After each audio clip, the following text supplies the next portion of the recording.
Well, good morning, everybody. Had to get some heat going in this shop. Got a chef knife here that I've left very thick because you know how these thin old chef knives like to give you the bacon edge on them. They like to warp terribly in the quench, so I leave them thick and grind them thin. So anyway, today we're going to take a look at my Tsubosan hardness test kit to tell me what Rockwell hardness my knives are at. This was gifted to me by a very good friend of mine who has been a mentor to me for a lot of different things. Basically, these are files that have different grits or different cutting of abilities to the files to tell you what Rockwell hardness something is. For example, this is the HRC 60 file, so it will mark something that is 60 HRC or less, actually like 62 or less. It will not mark something that is 63 or above. So you'll see that we have files in here that are starting at 40 to 65, and they will cover 40, like the 40 one will cover 40 to 42 HRC, the 45 will be 45 to 47, but really the 40, you know that you have anything between 40 and 44. So you may ask me, well, what's an HRC, which stands for I can't remember offhand, Rockwell scale. What's it matter? Well, for this chef knife, for example, if the edge is too soft, it will not keep a good cutting edge. I can probably get it sharp. Well, I know that I can get it sharp because I could sharpen a tin can, but it will not stay sharp if the edge is too thin, or the edge is too soft, or it may, if it's an improper heat treat and it's too soft, it may roll or chip with an improper hardness. So it's very important that you have a good idea that your knives or swords or whatever are properly heat treated. This particular chef knife I differentially hardened. So I took clay and I have clayed the spine of the knife down into a pattern. Of course, you can't see that now. And then I let the clay dry and I quenched it after I got it to critical temperature. And then I cleaned it up. And I've run this through one temper cycle in my oven at 400 degrees for an hour and 15 minutes. It needs to do another temper cycle. So the clay will make the spine softer, and where the knife was exposed here, it'll be harder. And that is for a number of reasons. On a Japanese sword or something of the sort, it would be to help the sword flex and not break if you hit something too hard. For something like this, it's to get a hamon line out of. The hamon line is the line that's actually in the structure of the steel now. It's in the grain structure. It's not painted on or drew on. Some people do that just to fake you into thinking there's a hamon, because it's a more difficult process, and it's pretty. I think it is. So basically, when I clayed this knife up, I put it on in a random pattern here, and then when I quenched it, and put a lot of elbow grease into buffing it, because the hamon doesn't just show up on its own.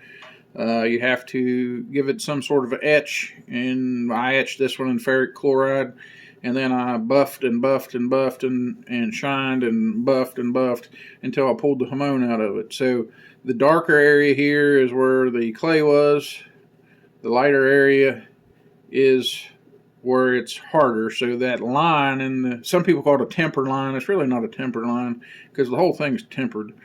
But it's just the hamon line where the steel is different hardness between here and here. I'm not going to put one of these testers on this, because I've already got this knife ready for myself to carry, and I don't want scratches on it. So just waiting to make a sheath for this knife. I love working with steel all day long. I hate working with leather because I'm not very good at it. I need more practice, and that's just how it goes. So anyway, when I test the hardness of this chef knife, there should be a different hardness here than there is here.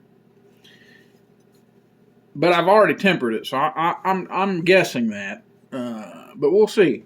And the tang was not hardened up to here, which doesn't matter because you're not going to use this as a cutting edge. And it's not that it's not hard, it's just not at a level of hardness that you would expect for a cutting edge. So we're gonna see here. I was so excited to see this kit because it's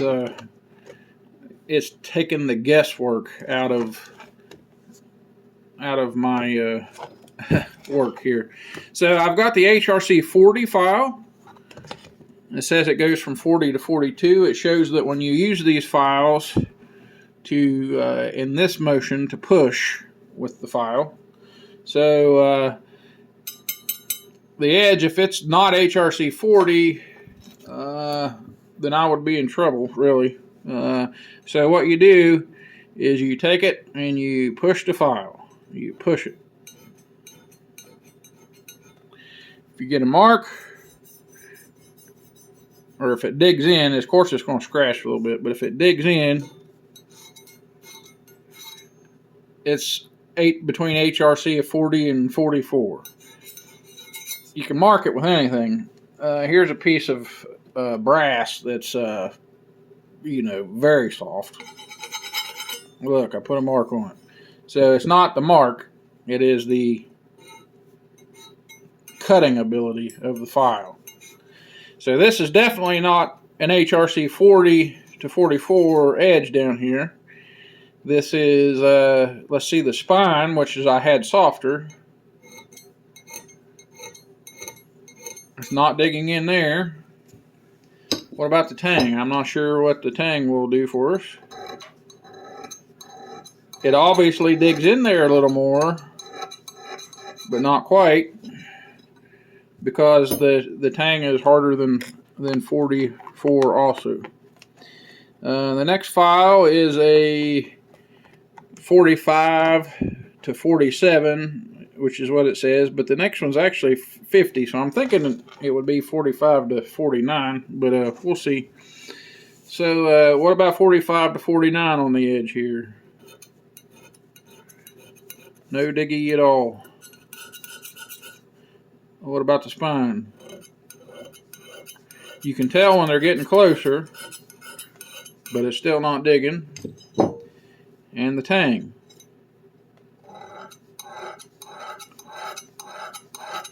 Not digging. The next file is a 50 to 52, it says. Look at that. We're digging right there. So we know that this tang is actually cutting a little. So we know that this tang is between not 49, but 50 and 52, but I'm saying 50 to 54. Down here, skate's not going to dig. Up on the spine where it should be a little softer, still skating. Now this knife has only been tempered once. It may still be above 60 HRC. I'm not sure. I doubt it. The next file is 55 to 57. There's no need to test here because we know that's going to dig down here on the spine, or on the tang rather. See, it's actually digging very well. Here on the edge, getting closer, we can see the marks are getting a little more pronounced, so it's getting closer. And on the spine, we're digging there. We're actually digging.